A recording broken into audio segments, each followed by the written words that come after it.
Colony திட்டம் நான் பலமுறை சட்டமன்றத்தில் பேசியும் நேரடியாக அன்றைய தினம் இருந்த அமைச்சர் பெருமக்களையும் முதலமைச்சரையும் சந்தித்து தொடர்ந்து கோரிக்கை வைத்தது காரணத்தினால் அந்த திட்டம் பல்வேறு திட்ட பணிகள் மேற்கொள்ளப்பட்டு அந்த திட்டம் நிறைவேற்றப்பட்டது. கிட்டத்தட்ட 60 ஆண்டு கால கோரிக்கையாக அந்த பகுதி மக்களுடைய கோரிக்கையாக இருந்தது.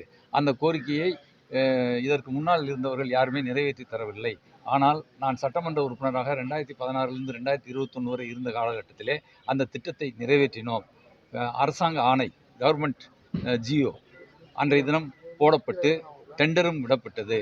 ஆனால் திடீரென தேர்தல் நாங்கள் எதிர்பார்க்கவில்லை. திடீரென தேர்தல் அறிவிக்கப்பட்டு விட்ட காரணத்தினால் அந்த டெண்டரை திறக்க முடியாத சூழ்நிலை உருவாகிவிட்டது.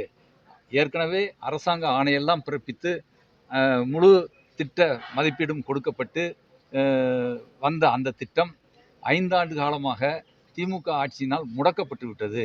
அந்த திட்டத்தை நிச்சயமாக புரட்சித் தமிழர் எடப்பாடியார் அவர்கள் முதலமைச்சராக வந்தவுடனே, நான் சட்டமன்ற உறுப்பினராக வந்தவுடனேயே நிச்சயமாக தொட்டம்மாள் அணை திட்டம் நிறைவேற்றி தரப்படும். ஐயா, உத்தமபாளையம் கிராமச்சாவடி இல்லைங்கய்யா, 30 ஆண்டு காலமாக அம்பேத்கர் சிலை வைக்கவே இல்லை. அது இந்த பொதுமக்கள் இப்போ இந்த எலெக்ஷன் டயத்தில் அதை கோரிக்கையாக வச்சுருக்காங்க.